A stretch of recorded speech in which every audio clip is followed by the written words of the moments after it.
le cadre du plan de relance autoroutier, l'État a confié à Vinci Autoroutes la réalisation de toute une série d'ouvrages pour la restauration de la continuité écologique. Écoduc, écopont, passe à poissons, ce ne sont pas moins de 64 aménagements écologiques qui ont été réalisés sur le réseau autoroutier. En Haute-Corrèze, sur le lieu-dit La Pologne, un écopont a été installé au-dessus de l'autoroute A89. Avec ses 25 mètres de large et ses 53 mètres de long, il fait partie de cette toute nouvelle génération d'aménagements réalisés en faveur de l'environnement.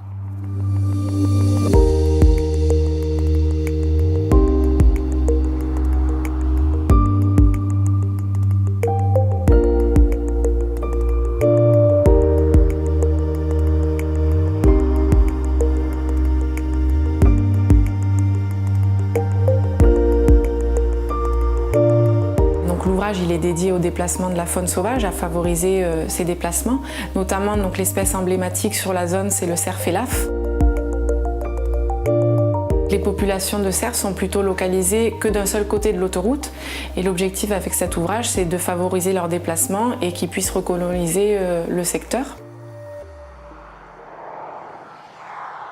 J'ai parcouru pendant un an toute la 89 à la recherche d'indices de présence de la faune terrestre, essentiellement la grande faune, mais aussi petite et la moyenne faune. Et ça passait tout simplement par une observation de traces, d'empreintes, d'excréments, de choses comme ça.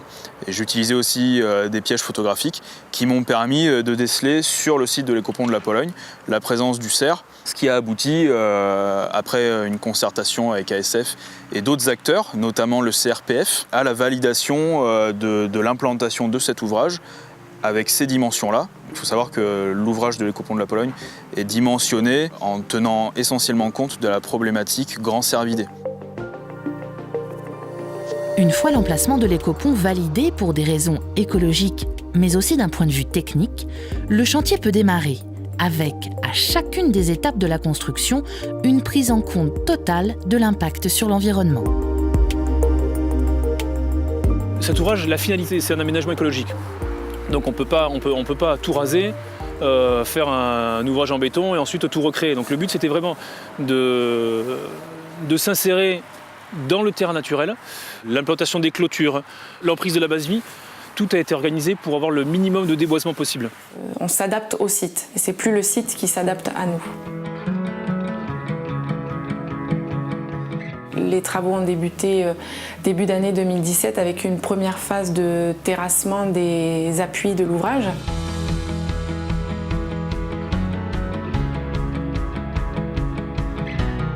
Là, on a rencontré la première difficulté. Il a fallu réaliser des tirs d'explosifs pour réussir à venir à bout de la roche dure du secteur.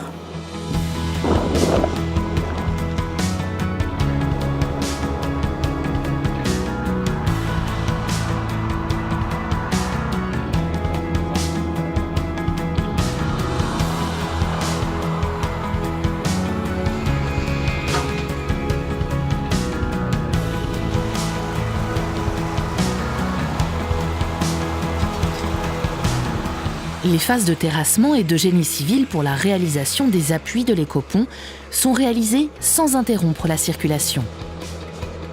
Tous les travaux sont ainsi organisés autour des conditions de sécurité des usagers.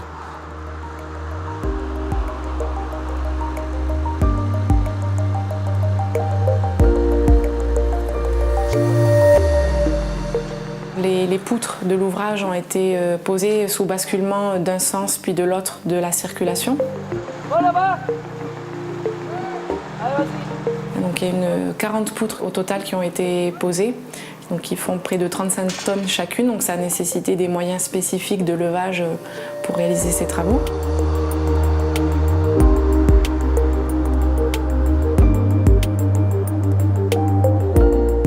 Ensuite, l'autre grande étape clé, c'est le bétonnage du tablier début septembre 2017. Donc là, ça a été sur une journée, 12 heures de bétonnage en continu pour à peu près 450 mètres cubes de béton.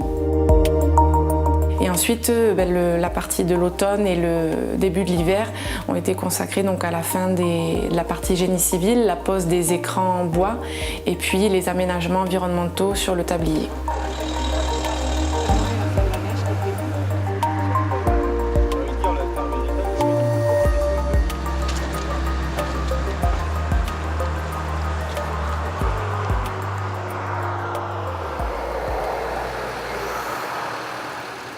Sur un écopont, les panneaux de bois qui habillent l'ouvrage, en plus de s'intégrer dans le paysage, ont deux fonctions. D'abord, cacher la lumière des phares des voitures qui circulent pour ne pas effrayer les animaux qui empruntent les copons. Ensuite, créer un effet d'entonnoir pour guider la faune vers l'ouvrage.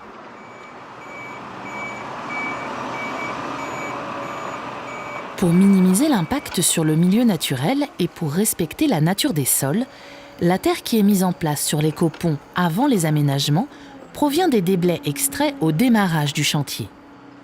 Au total, 350 tonnes de terre seront nécessaires pour végétaliser le tablier de l'ouvrage.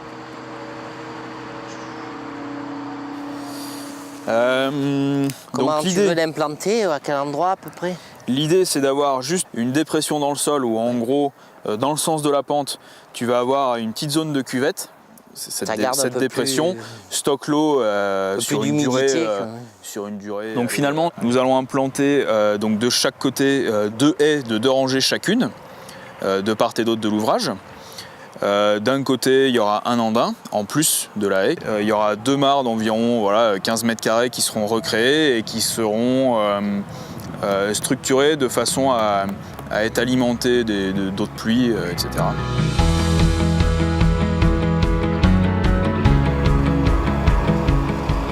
Pour réaliser l'andin, on utilise donc des roches également pour les blocs anti-intrusion sur l'ouvrage. Et ces roches, on les a tout bonnement extraites des tirs d'explosifs pour réaliser la semelle d'un des appuis de l'ouvrage.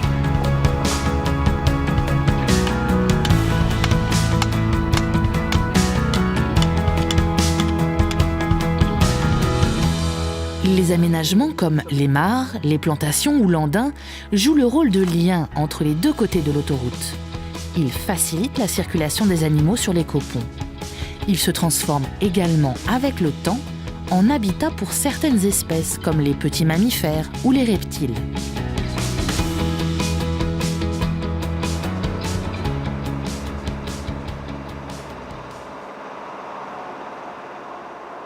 Donc maintenant que l'ouvrage est terminé, il va être équipé de pièges photo pendant une durée de 3 ans.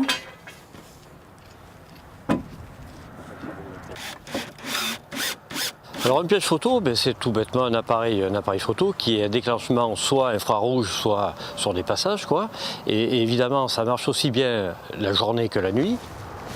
Régulièrement, tous les mois, on va revenir relever évidemment les pièges photos. Et donc ça nous permet après d'apprécier le nombre de déplacements et surtout les animaux qui empruntent ces écoponts. Hein. Et ça, c'est la preuve que l'ouvrage fonctionne et je pense fonctionnera dans le futur. Bon, après, dans tous les cas, ils suivent le linéaire, donc potentiellement ils passeront là. Le but de travailler avec une fédération de chasse, c'est que c'est un organisme local qui connaît très bien la faune sauvage et particulièrement celle de la région. Et donc c'est l'organisme le plus apte pour réaliser ce genre de travail, pour la pose, mais aussi pour la reconnaissance de la faune sur les clichés.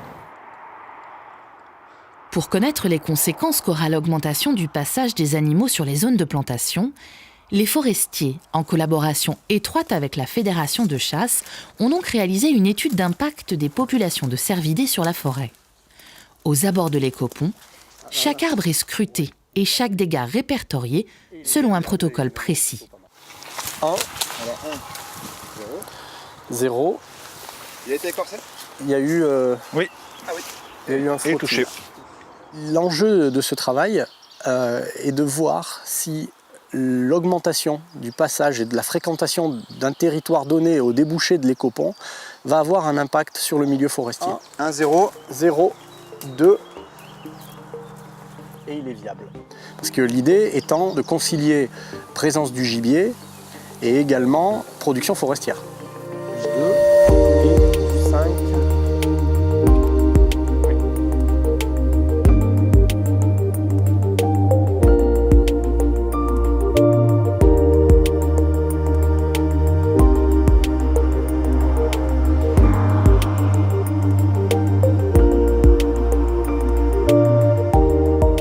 ces travaux-là, ce qui est à noter, c'est que sur plus de 17 000 heures de travail et une dizaine d'entreprises, mandataires et sous-traitants, on compte 0 accident de chantier sur toute la durée des travaux.